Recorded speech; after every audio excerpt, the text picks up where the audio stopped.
Hello everybody, it's Mr. Second Amendment with the M16A4 build project, part 2. And firstly, I want to apologize for the lapse of videos. I was just at Fort Benning for a month doing some interesting stuff. And now I'm back trying to put some content out. All right, so this is going to be kind of two things going on in one. So I am working on the M16 project, but at the same time, I'm also going to be getting ready to do another bulk purchase of 5.56, and every time I'm about to bulk up and do another 1,000 rounds or another bulk purchase of 5.56, I kind of go through this protocol I'm going to show you, so you guys can kind of check it out if that's something that might be helpful to you. First of all, the M16 project here, again, this is a Bushmaster lower with a BCM upper, standard M16A4 kind of configuration, A2 profile barrel, M5 quad rail on there. And you'll notice it's missing the optic. That's because I sent, before I left, I sent my ACOG back to Trijicon. Now I tried off camera.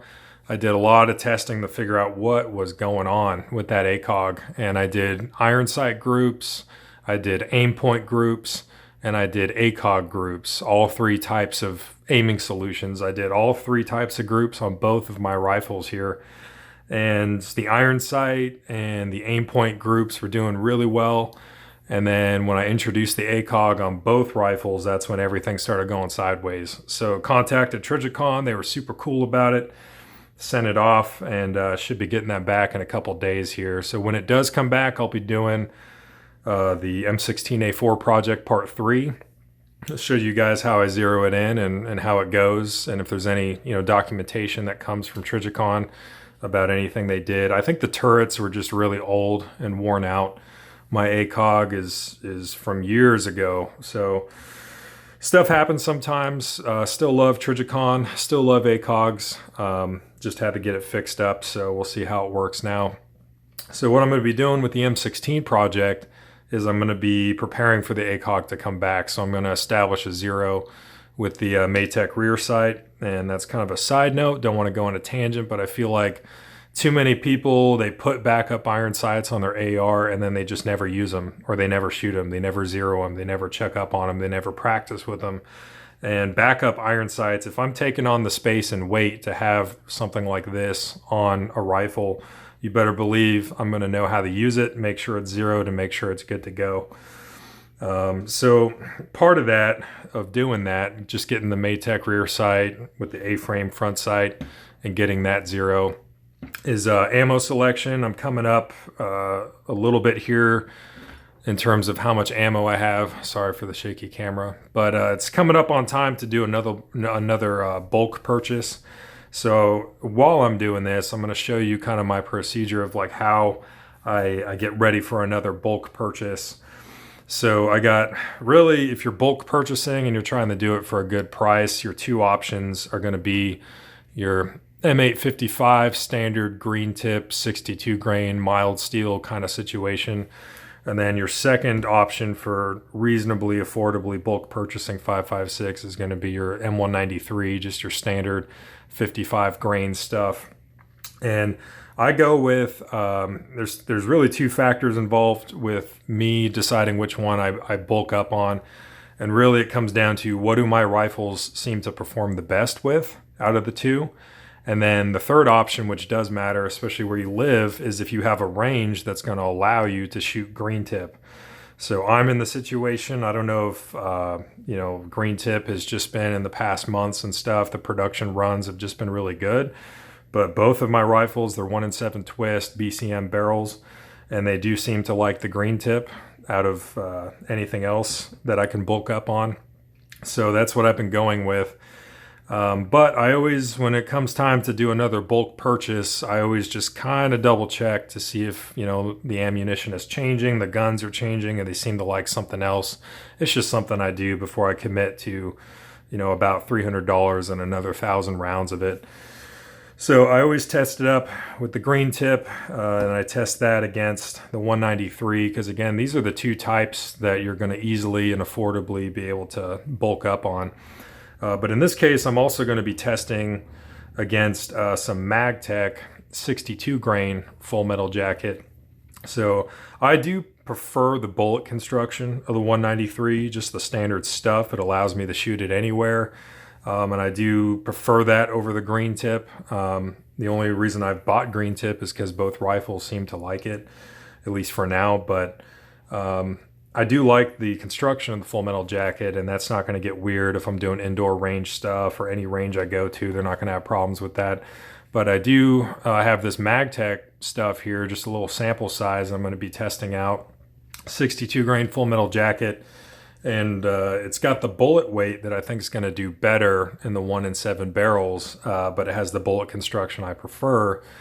So I'm going to see how this does, and if it ends up doing pretty well, then I'm going to look into pricing and options about bulking that up.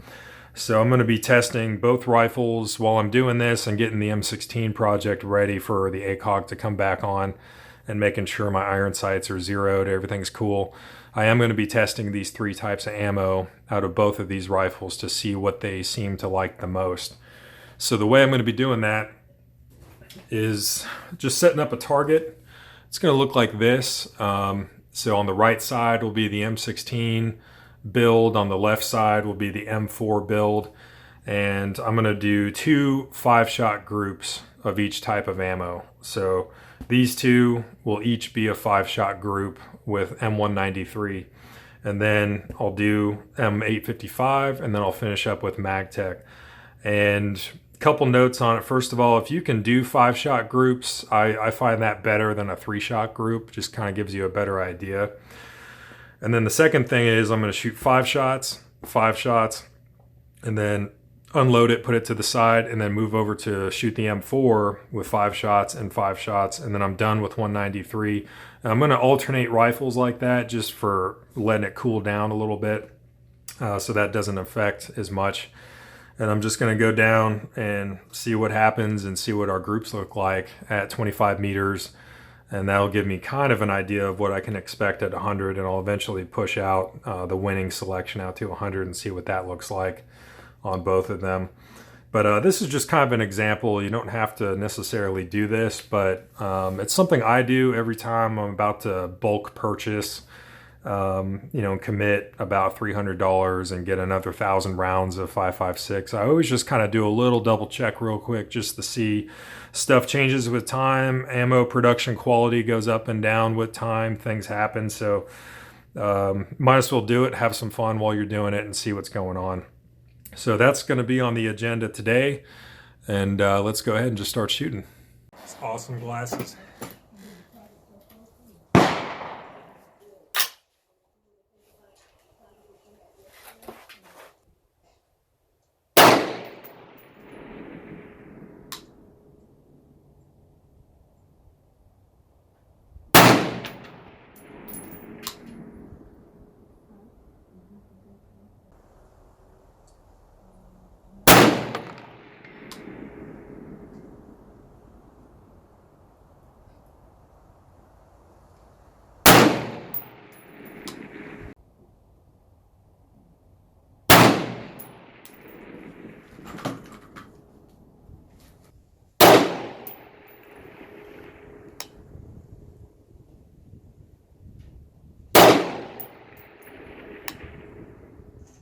All right, so how did we do with both rifles?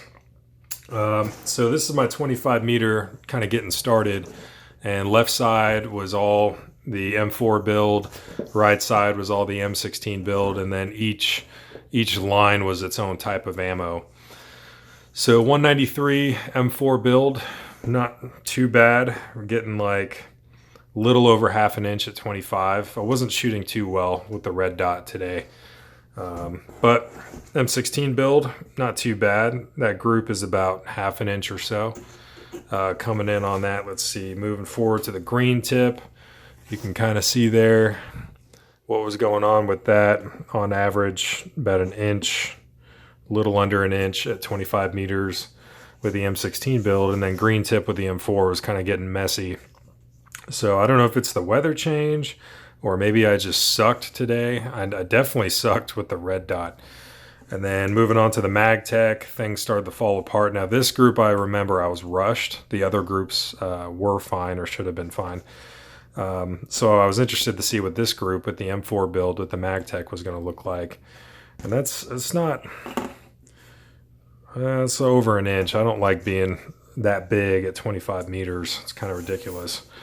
Moving on to the M16 build. There you got your green tip.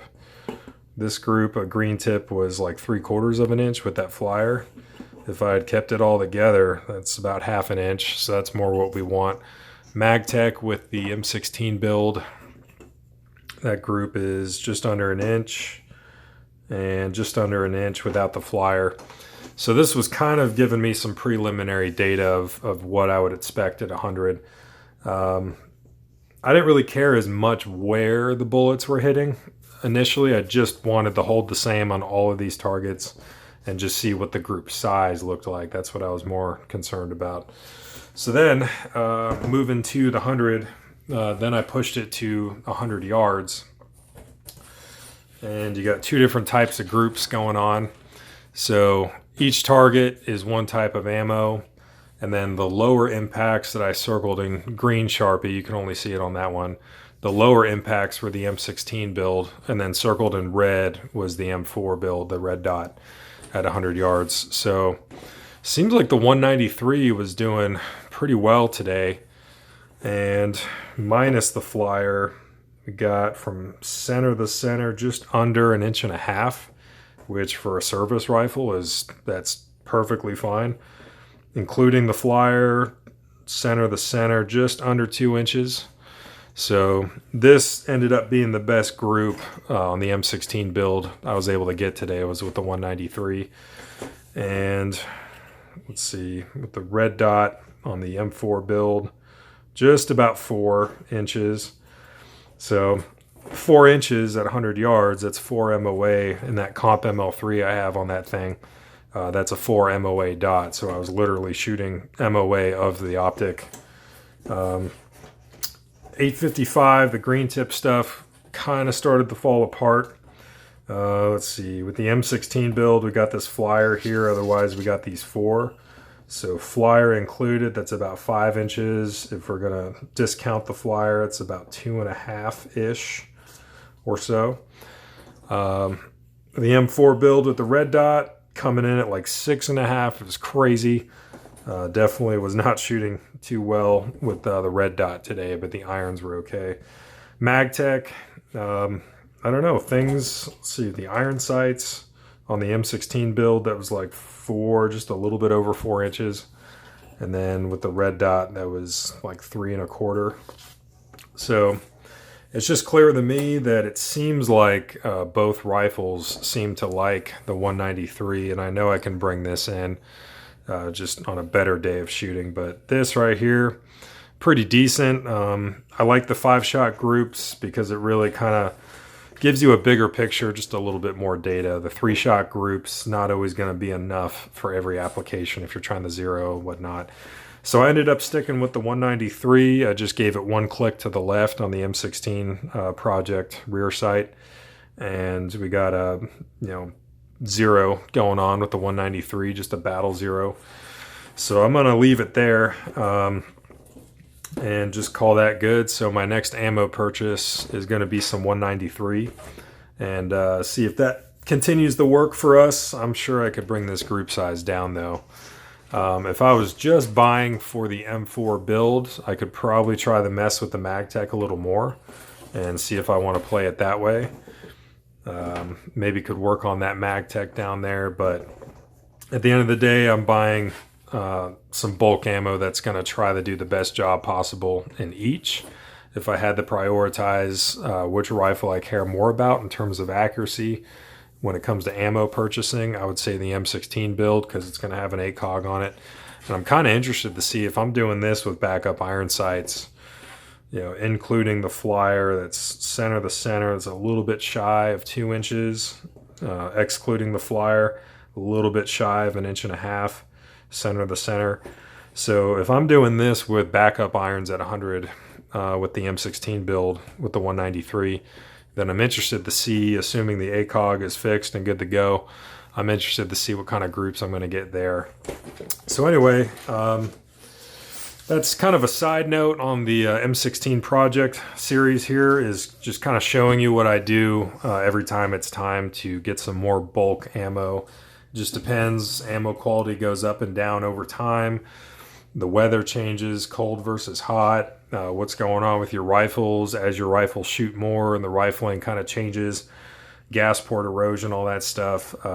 You just got to keep up to date with it. And every 1,000 rounds, it's not too hard to just do a little test like this with the ARs that you shoot most often, and just kind of see, you know, if the same bulk ammo choice that you usually go with is going to be the same thing you want to keep going with, or if you can do a little better. So anyway, that's what I got going on. Next time you see the M16 Project, it's going to have an ACOG, and I'm going to just start it here and then unbox it, show you the documentation or anything that Trijicon included with the ACOG, and then I'm going to mount it, and then I'm going to go through the zero process with you and show you how to do that. So anyway, just nice little day at the range. Definitely need to work on my shooting a little more. It's been a minute since I've been doing groups with my rifles. So anyway, hopefully you enjoyed this, and let's look forward to the next one with the ACOG.